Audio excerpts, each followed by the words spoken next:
Wij zijn in 1997 begonnen met 50 kuikentjes en die waren toen 3 maanden oud. Dat is in de loop der jaren gegroeid. Op het moment 150 grote dieren lopen er, 23 kleintjes. En daar komen iedere week er kuikens bij. En iedere week gaan er grote weg. 1, 2, soms een keer iets meer. En zo hebben we heel de cyclus rond. Als de mensen hier komen kijken, dan hebben we daar uiteraard een uitgebreide rondleiding voor. We lopen langs alle dieren. De kuikentjes, en die zijn er sinds van het weekend weer echt om te bezichtigen.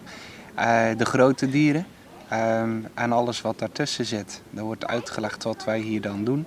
Je kan ze ook aaien voor de liefhebbers. Ze zijn heel nieuwsgierig, de dieren. Ze komen graag kijken. Ze zijn niet zo zacht om echt lekker te kunnen aaien, net als een kat. Maar ze vragen wel die aandacht. Ieder ei is anders. Ik heb deze vast, ik pak er deze bij. Dat is niet door dezelfde mama gelegd. Kuikentje breekt uit na 6 weken. En ik zei al, dat duurt een dag en een nacht. En dat kun je ook zien aan de dikte van de schaal. Kuikentjes is zo. En vandaag zijn ze voor het eerst voor het publiek te zien. We gaan er gewoon naartoe. Het enige, maar dat hebben jullie toch nog niet gedaan. Niet gillen, als je wil.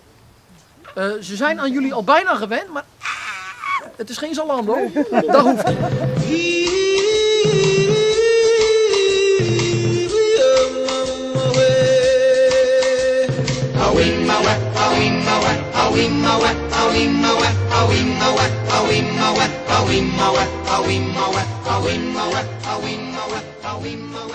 Het allerleukste van dit vak, en dat vind ik het uitkomen van die kuikentjes, dat geeft toch iets heel speciaals. Daarnaast de rust van de dieren. Ze maken geen lawaai in tegenstelling tot anderen. Dat is wel heel erg fijn. En als je, dankzij nu het zonnetje, alles loopt lekker buiten, dan waan je bijna in het buitenland.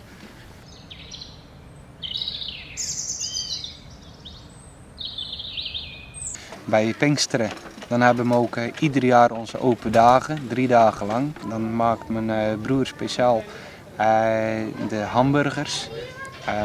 En dat is altijd een publiekstrekker. De mensen die in de buurt wonen, daar doen we het speciaal voor.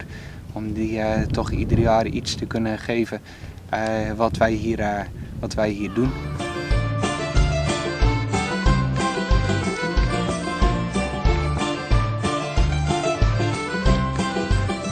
De maaginhoud van een struisvogel.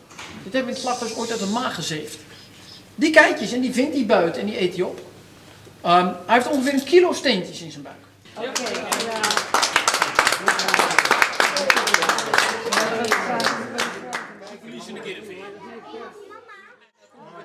Meneer, u heeft ook een rondleiding net gedaan? Ja. Wat vond u ervan? Ja, ik vond het prima. Goede uitleg. En we hebben veel geleerd weer van de struisvogels. Ja, super interessant. Heel erg leuk. Was u hier al eerder geweest? Nog nooit. Nee, we zijn op vakantie. En we lazen het in het boekje van Zeeuws-Vlaanderen. En zeiden van we gaan daar kijken, want dat zie je verder nooit nergens. Dus, hè Nelson? Ja, ik vond het wel heel leuk, want het is wel heel interessant. En ik wist niet zoveel over struisvogels, maar nu wel. En wat vond u het leukste van de rondleiding? Of het Nou, eigenlijk met hoe ze uitgebroed worden. Dus, Ja, de kleintjes, de babytjes. Het was echt de moeite waard. Het is erg leuk. Dankjewel.